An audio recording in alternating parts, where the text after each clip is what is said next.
할렐루야.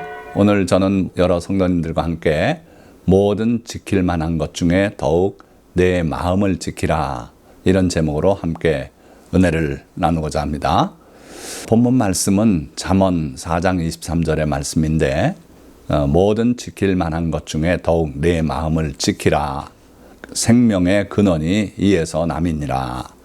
여기 보니까 모든 지킬 만한 것 중에 더욱 내 마음을 지키라 그러시지 않았습니까? 그러니까 우리가 살다 보면은 꼭 지켜야만 할 여러 가지 요소들을 발견하게 되는데요. 재산도 지켜야죠. 물론 생명은 말할 것 없고, 그리고 또 내 명예, 우리 가족의 명예, 주님의 나라의 명예를 또 지켜 나가야 되죠. 내 나라를 또 지켜야 돼요. 자, 이런 여러 가지 지킬 만한 것. 그런데 이 지킬 만한 그런 여러 가지 일 중에서 더욱 내 마음을 지켜라. 이게 사실은 가장 중요한 문제다 하는 거죠. 왜 그러냐면 생명의 근원이 이에서 남이니라. 사실 우리가 살아가면서 생명을 가지고 활기 있게 그리고 또 하나님의 나라에 들어가는 데까지 바로 이 마음이 매우 중요하다 하는 거예요. 그래서 더욱 내 마음을 지켜라. 생명의 근원이 이에서 남이니라. 이렇게 말씀하고 있죠. 자, 그런데 여기서 또 하나 우리가 알아야 될 것은, 마음은 우리가 잘 지키지 않으면은 변질이 되고 부패하고 상할 수도 있다는 거예요. 타락해 나갈 수 있다 하는 거죠. 그래서 오늘은 이 가능성을 우리가 짚어보고, 어떻게 하면 우리 마음을 지킬 수 있는지, 그 결과가 무엇인지 함께 생각하는 그런 시간을 갖겠습니다. 자, 첫째 단락은 마음인데, 마음 자체를 한번 잠깐 간단히 살펴보려고 그러는데, 구약 성경에 히브리어로는 레브라고 되어 있어요. 레브. 신약에 와서는 마음을 카르디아라고 표현해요. 카르디아는 여러분들 아시겠지만 심장을 뜻하는 그 헬라어죠. 그래서 영어에서는 이게 카디액, 형용사꼴로 이런 식으로 자리 잡았어요. 그래서 이 마음이라는 것은 영어로 mind, heart, 또 생각, 지각, 총명, 이런 것들이 다 마음하고 관련된 단어인데, 과연 그 마음이 어디에 있느냐, 우리 몸 안에 어디에 있는가. 많은 분들이 이 heart, 심장에 내 마음이 있다, 이렇게 생각하는 경우가 많아요. 그러나 의학적으로 보면은 뇌에 있다 생각하는 게 좀 더 옳죠. 그러나 뇌를 아무리 해부해도 요게 마음입니다 하고 짚어낼 수 있는 그런 해부학적 부위는 없고요. 뇌 여러 곳에 이렇게 나누어져서 기능을 발휘하는 그런 상태라고 생각하고 있어요. 그리고 또 이 우리의 마음은 여기 옆에 보시면 빙하 사진 있지 않습니까? 그래서 우리가 느끼는 그 마음, 그것이 있는가 하면은 느끼지 못하고 쌓여가는 그러한 부분도 있다 하는 거예요. 그게 더 크다는 거죠. 무려 88% 내지 90%가 이 subconscious mind, 그러니까 의식 밑에 가라앉아 있는 부분이고, 그러고 이제 우리가 의식을 하면서 생각하고 하는 부분은 한 10% 정도 된다. 그러니까 솔직히 말해서 마음에 관해서는 아직 과학이 그렇게 정확하게 짚어내질 못하고 있다 생각할 수 있고요. 그러지 않아도 우리는 하나님의 말씀을 더 소중히 여기는 사람들인데, 마음에 관해서는 특히 그렇다 하는 거죠. 마태복음 13장 15절에 예수님께서 눈으로 보고 귀로 듣고 마음으로 깨달아 돌이켜 회개할까 하나님이 걱정하셨다는 이사야서의 말씀을 인용하시면서 말씀하신 적이 있어요.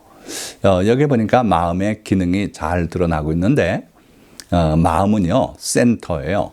중앙 통제소 같은 곳이다. 그래서 이 마음이 판단을 내릴 수 있는 그런 자료들은 밖에서부터 들어오는데, 흔히는 눈으로 보는 것, 봄으로써 우리가 판단을 내리지 않습니까? 또는 귀로 듣지요. 성경 말씀 눈으로 읽고요. 그리고 설교도 듣고 이러면서 그 듣고 보고 한 것들, 밖에서 들어오는 이 정보를 우리가 마음에서 생각하고 해가지고 거기에서 결과물이 깨달음이 결과물이에요. 그래서 내가 잘못 살았구나. 이렇게 살아서 심판을 받았구나. 이런 식의 깨달음이 있어야 돼요. 그럴 때 깨달은 데서 끝나지 않고 그 깨달음을 다시 내 삶에 적용을 하게 하는 것이 마음이라는 거예요. 그래서 그동안의 삶이 잘못됐으면 돌이켜서 내 삶이 하나님이 기뻐하는 쪽으로 돌아가게 하는 기능이 마음의 기능이다. 그러니까 마음이야말로 참 생명의 근원이 거기서 나오는 거죠. 이 깨닫지 못하고 내가 잘못된 길로 가고 죄악된 삶을 살았는데도 불구하고 여전히 그렇게 나간다면 생명을 잃고 마는 거 아니겠습니까? 그러니까 마음이 생명의 근원이다. 이렇게 말할 수 있다는 거죠. 자, 또 마태복음 13장 19절 말씀에 아무나 천국 말씀을 듣고 깨닫지 못할 때는 악한 자가 와서 그 마음에 뿌려진 것을 빼앗나니 이는 곧 길가에 뿌려진 자요. 이렇게 말씀하고 있어요. 그러니까 듣고서 깨닫지 못하면은 그 천국 복음은 결국은 다 악한 자가 와서 뺏어버린다는 거예요.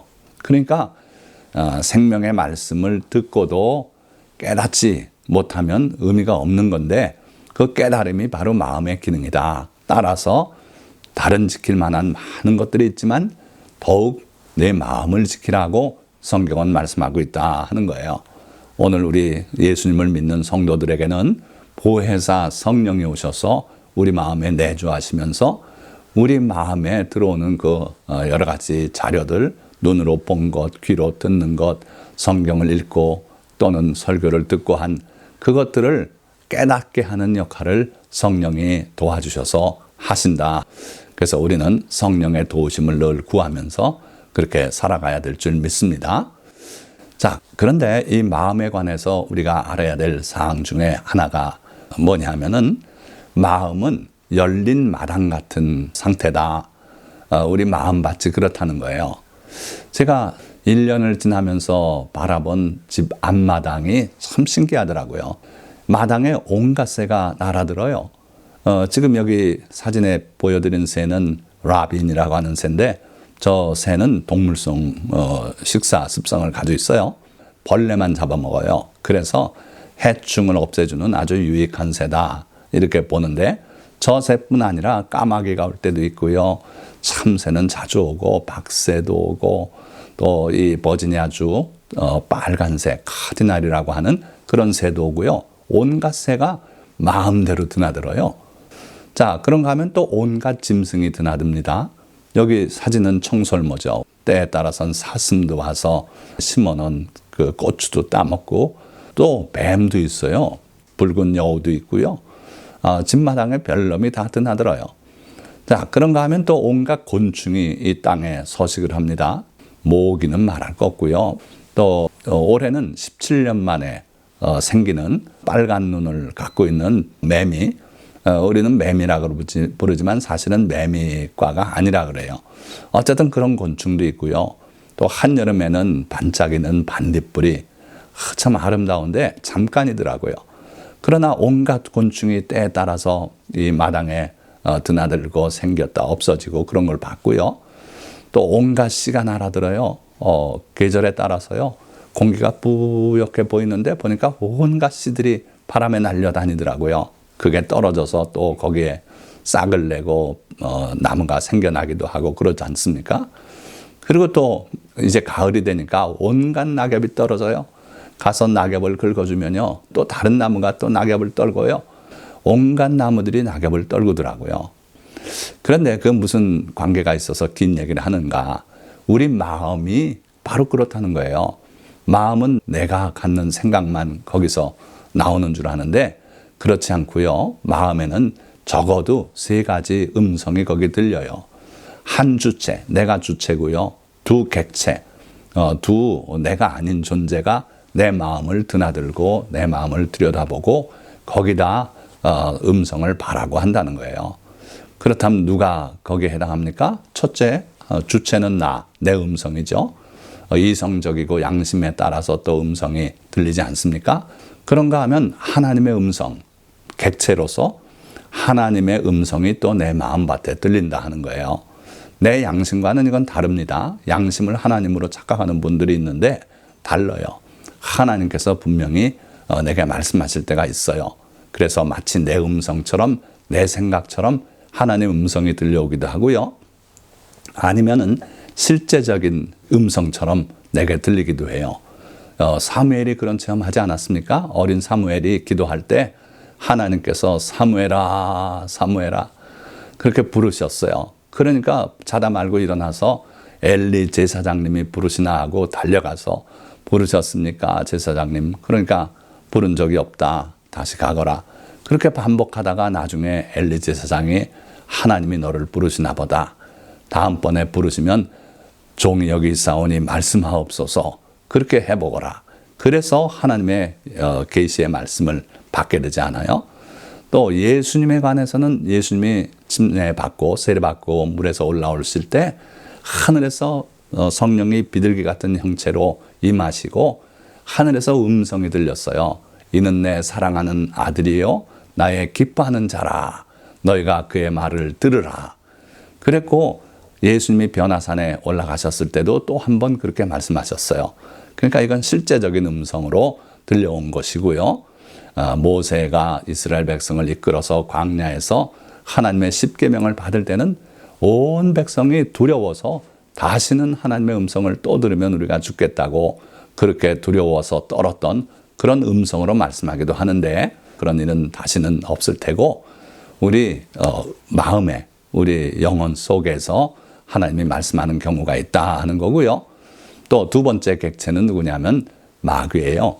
그래서 마귀는요 자기 자신의 음성으로 말하기도 하지만 대개 경우는 마치 나 자신의 음성처럼 마귀가 얘기하고 아니면 하나님의 음성처럼 아주 교묘하게 꾸며서 말하기도 해요. 그리고 세속적인 매체들을 통해서 영화를 통해서 그 대사로 들려오기도 하고 TV 뉴스를 통해서도 들려오고 이게 마귀의 음성이다. 그런데 무서운 착각을 하게 돼요. 사람들이 하나님의 음성을 내 음성으로 착각하면 그건 상관없어요. 그런데 마귀의 음성을 하나님의 음성처럼 착각하거나 내 음성으로 착각하면은 그게 무서운 결과를 가져온다 하는 거예요. 자, 그럼 두 번째 단락입니다. 우리 마음이 거짓되고 부패한 마음이 될 수 있다. 예레미야 17장 말씀을 보면 만물보다 거짓되고 심히 부패한 것은 마음이라 누가 능히 이를 알리오. 그러니까 세상에 거짓되고 부패한 것, 하나님 보시기에 악한 것들이 참 많은데 그러나 그 중에 대표가 사람의 마음이라는 거예요. 그걸 누가 능히 알리오마는 그러니까 사람 자신은 자기 마음이 부패하고 거짓됐다는 것을 깨달을 사람이 없어요. 그냥 자기 마음은 아주 양심적이고 그렇다고 생각하고 그렇게 살아가요. 그런데 하나님이 보실 때는 우리 마음이 심히 부패되어 있다. 만물보다 거짓되다. 그런데 그걸 아무도 모르고 있다. 그렇게 말씀하고 있는 거예요. 그러나 나 여호와는 사람의 심장을 살피고 폐부를 들여다보신다. 그렇게 말씀하고 있어요. 자, 예수님도 마음에서 나오는 것은 악한 생각과 살인과 간음과 음란과 도둑질과 거짓 증언과 비방이니. 그러니까 우리 마음이 부패되고 하면은 거기서 이런 온갖 악이 솟구쳐 올라온다. 그래서 우리 마음이 거짓되고 부패하면 이렇게 될 수가 있다. 다시 예레미야 14장 14절 말씀을 보면은 여호와께서 내게 이르시되 선지자들이 내 이름으로 거짓 예언을 하도다. 나는 그들을 보내지 아니하였고 그들에게 명령하거나 이르지 아니하였거늘 그들이 거짓 계시와 점술과 헛된 것과 자기 마음의 거짓으로 너희에게 예언하는도다. 자기 마음에 들리는 사탄의 이야기를 듣고 그걸 하나님이 말씀했다고 생각하고 자신 있게 그렇게 전하는 그런 일들이 있다는 거예요. 그런 선지자들은 거짓 선지자 아닙니까? 양의 가죽을 쓴 늑대라고 예수님은 말씀했어요. 이것이 바로 선악과를 따먹을 때 인간이 가졌던 그런 죄악된 심리예요. 사탄이 와서 그렇게 부추기지 않습니까? 이걸 먹는 날에는 너희도 하나님과 같이 되어 선과 악을 알게 된다고 그렇게 유혹을 했고 그걸 받아들였어요. 나도 하나님처럼 돼보자. 그런 심리가 오늘 타락한 인간의 마음에 많이들 작용을 해서 그래서 자기가 하나님처럼 되려고 하나님의 이름을 빌어서 거짓 예언을 한다 하는 거죠. 마태복음 4장 9절에서 10절 말씀 보면 예수님이 사탄에게 시험 받을 때 모습이에요. 이르되 만일 내게 엎드려 경배하면, 사탄이 하는 말입니다. 이 모든 것을 내게 주리라. 내게 경배만 하면 다 주겠다고 말하는데 이건 거짓말이에요. 자, 그러니까 예수님께서 말씀하시되 사탄아 물러가라. 기록되었으되 주 너의 하나님께 경배하고 다만 그를 섬기라 하였느니라. 사탄의 주장에 대해서 왈가왈부 반론을 전개하지 않으시고 하나님의 말씀으로 물리치셨어요. 기록되었을 때, 성경에 기록된 것이 참이다. 마귀 네가 하는 말은 거짓이다 하는 거예요. 그래서 기록되었을 때 신앙을 우리도 함께 가져야 될 줄 믿습니다. 자, 그래서 그 사탄은 나중에 예수님이 십자가에 못 박혔을 때도 또 다시 와서 예수님께 그렇게 시험해요. 성전을 헐고 사흘에 짓는다는 자여, 내려와서 너 자신을 구원하고 그래서 우리가 너를 믿게 하라. 이렇게 유혹을 하는데 그렇다고 예수님이 십자가에서 내려간다고 그들이 믿었겠습니까? 그러니까 사탄은 항상 거짓말을 하고 사탄의 영향을 받은 우리의 마음이 또 그 사탄의 거짓말을 받아 전하기도 하고 그런 일이 있다는 거예요. 자, 세 번째 단락입니다. 새 영, 새 마음을 우리가 받을 수 있다 하는 거예요. 에스겔 36장 26절에 또 새 영을 너희 속에 두고 새 마음을 너희에게 주되 너희 육신에서 굳은 마음을 제거하고 부드러운 마음을 줄 것이며, 하나님께서 우리에게 그 부패되고 타락한 마음을 다 제거하시고 여기서는 굳은 마음이라고 표현되어 있어요. 그리고 부드러운 마음, 즉 새 마음을 주시겠다는 거예요. 자, 그렇다면 그 새 마음은 어떤 마음인가? 첫째, 하나님을 볼 수 있는 청결한 마음이 새 마음이에요. 마태복음 5장 8절에 주님이 마음이 청결한 자는 복이 있나니 그들이 하나님을 볼 것이며, 우리 마음이 더러운 모든 것들을 다 제거하고 타락한 그 마음이 새 영으로 회복되고 새 마음이 들어와서 우리 마음이 다시 하나님의 말씀으로 다져지고 하면은 그 청결한 마음은 하나님을 보게 된대요. 하나님이 어떤 분이신가를 정확히 깨닫고 하나님이 하시는 일을 날마다 바라보고 찬양도 하고 그런 사람이 될 거라는 거예요. 여러 성도님들, 오늘 말씀을 듣는 모든 성도님들이 이렇게 청결한 마음을 가지고 하나님을 바라볼 수 있기를 축원드립니다. 자, 시편 24편 3절에서 4절 말씀은 여호와의 산에 오를 자가 누구며 그의 거룩한 곳에 설 자가 누구인가? 곧 손이 깨끗하며 마음이 청결하며 뜻을 허탄한 데 두지 아니하며 거짓 맹세하지 아니하는 자로다. 여호와의 산에 오른다는 것은 하나님을 가까이 가서 만나 뵐 수 있는, 바라볼 수 있는 그런 거를 말해요. 그래서 누가 과연 하나님의 산에 오를 수가 있는가? 바로 손이 깨끗하고 마음이 청결한 사람, 그 사람이 그와 같은 주의 축복 가운데 살 수 있다는 거예요. 그래서 여러분들도 손이 깨끗하고 행위가 깨끗하고 마음이 청결하고 뜻을 허탄한 데 두지 않고 하나님께 약속한 것은 신의를 지켜서 반드시 이루고 그러한 삶을 살아서 하나님의 산에 오를 수 있는 성도들이 다 되시기를 축원드립니다. 자, 두 번째는 주님의 마음을 닮은 겸손한 마음을 주시겠다는 거예요. 빌립보서 2장 5절에서 8절 말씀을 보면 너희 안에 이 마음을 품으라. 곧 그리스도 예수의 마음이니 그는 근본 하나님의 본체시나 하나님과 동등됨을 취할 것으로 여기지 아니하시고 오히려 자기를 비워 종의 형체를 가지사 사람들과 같이 되셨고 사람의 모양으로 나타나사 자기를 낮추시고 죽기까지 복종하셨으니 곧 십자가에 죽으심이라. 자기를 낮추시고 하나님께 복종했대요. 죽기까지 복종하셨다. 그러니 그리스도 예수의 마음, 곧 겸손한 마음을 여러분들이 다 받으시기를 축원드립니다. 마태복음 11장 29절 말씀에는 나는 마음이 온유하고 겸손하니 나의 멍에를 메고 내게 배우라. 그래서 우리가 그 겸손한 마음을 소유하게 되면은 평안을 얻고 쉼을 얻을 수 있다 하는 말씀이에요. 자, 세 번째는 마지막으로 동정하며 불쌍히 여기는 마음이 예수 그리스도를 믿어서 우리가 얻을 수 있는 새 마음이에요. 베드로전서 3장 8절에서 9절 말씀 보니까 마지막으로 말하노니 너희가 다 마음을 같이하여 동정하며 형제를 사랑하며 불쌍히 여기며 겸손하며 악을 악으로 욕을 욕으로 갚지 말고 도리어 복을 빌라. 이를 위하여 너희가 부르심을 받았나니 바로 이런 사람이 되라고 주님이 우리를 불러주셨다는 거예요. 그걸 위해서 십자가의 피를 흘려 우리를 하나님의 백성으로 삼아 주셨다는 거예요. 어떻게 하려고요? 다 마음을 같이 하여서 이렇게 되라는 거예요. 동정해라. 누구 불쌍한 사람 보면 동정하는 마음이 일어야 돼요.